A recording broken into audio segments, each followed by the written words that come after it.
안녕하세요. 변호사 정배입니다.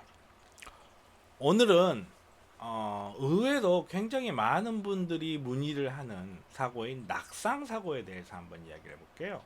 병원에서 낙상 사고가 일어나는 경우가 굉장히 많죠. 낙상 사고로 인해서 대퇴골 골절이 발생했다든지 두부에 외상을 입어서 심각한 결과가 나오는 경우가 많아요.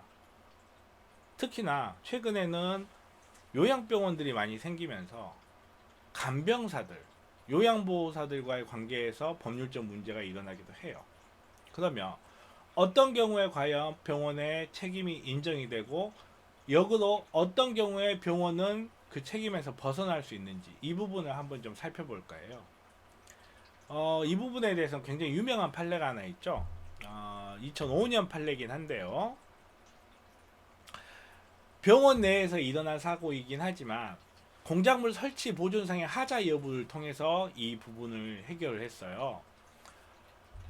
공작물 설치 보존상의 하자라 하면 공작물의 그 특성상 통상 갖춰야 안전성을 갖추지 못한 상태에 있는 것을 말했다. 그리고 이와 같은 안전성 구비 여부를 판단하면서 공작물 설치 보존자 그 공작물 위헌성에 비례하여 사회 통념상 일반적으로 요구되는 정도의 보호 조치 의무를 다했는지 여부를 기준으로 삼아야 할 것이라고 했죠.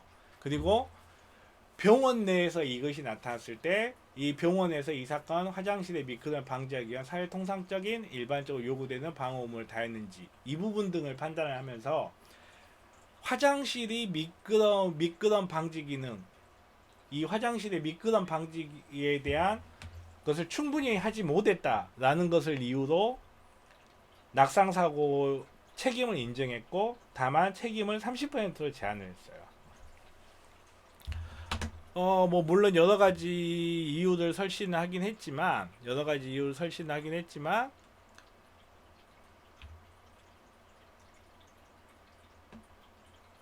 가장 중요한 부분은 이 부분이죠.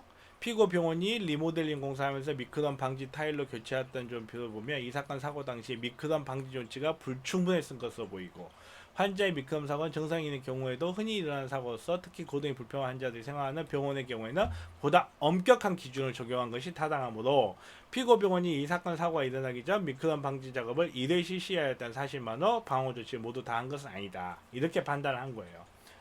그러니까 병원이라는 시설에서 일반적으로 기대할 수 있는 그 보호 조치를 다 했는가 하지 않았는가 기준으로 판단했고 이걸 판단함에 있어서 화장실이라는 공간이 갖는 그 화장실이라는 공간이 갖는 이 아이고 화장실이라는 공간이 갖는 공작물의 설치 보존성의 하자 여부를 두고 판단한 거예요. 지금은 낙상 사고에 대해서 의료법이라든지 여러 법률과 시행령 등에서 낙상 사고를 예방하기 위한 조치 등을 취할 것을 명문적으로 요구를 하고 있기 때문에 이런 조치를 취하지 않으면 낙상 사고의 책임이 가해지기 쉽겠죠. 즉 미끄러움이 발생하지 않게끔 해줘야 되고 환자의 낙상 사고가 화장실에서만 일어나는 건 아니거든요. 일반 병실이라든지 계단, 특히 흡연 공간 이런 곳에서 많이 일어날 수 있거든요. 그러면 그때 당시 환자의 상태와 그 사고가 일어난 곳에 미끄럼 방지를 위한 노력을 했는지 이런 여부들을 보고 과실이 있는지 여부를 판단을 한다는 겁니다. 지금 가장 유명한 판례가 이 판례이기 때문에 이걸 예를 들어서 이야기를 하지만 경우에 따라서 의사의 책임이 가중이 될 수도 있어요. 의사라든지 병원의 책임이. 예를 들어서 어지러움증을 유발하는 약을 사용했다든지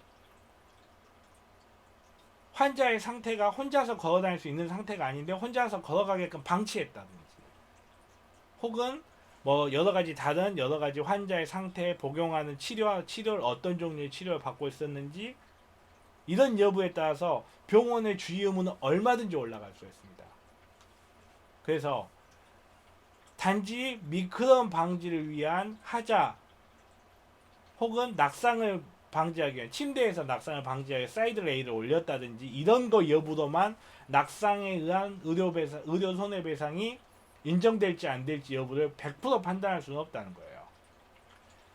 가장 일반적으로 공작물에 하자가 있었다든지 요양보호사나 의사, 간호사 등 의료진들의 환자 관리에 있어서 소홀한 부분이 있었다면 그 부분을 우선적으로 판단하겠지만 그 부분을 판단함에 있어서 이 환자의 상태가 어떠했고 이 환자가 어떤 치료를 받고 있었고 하는 부분까지 전반적으로 봐야 된다는 겁니다.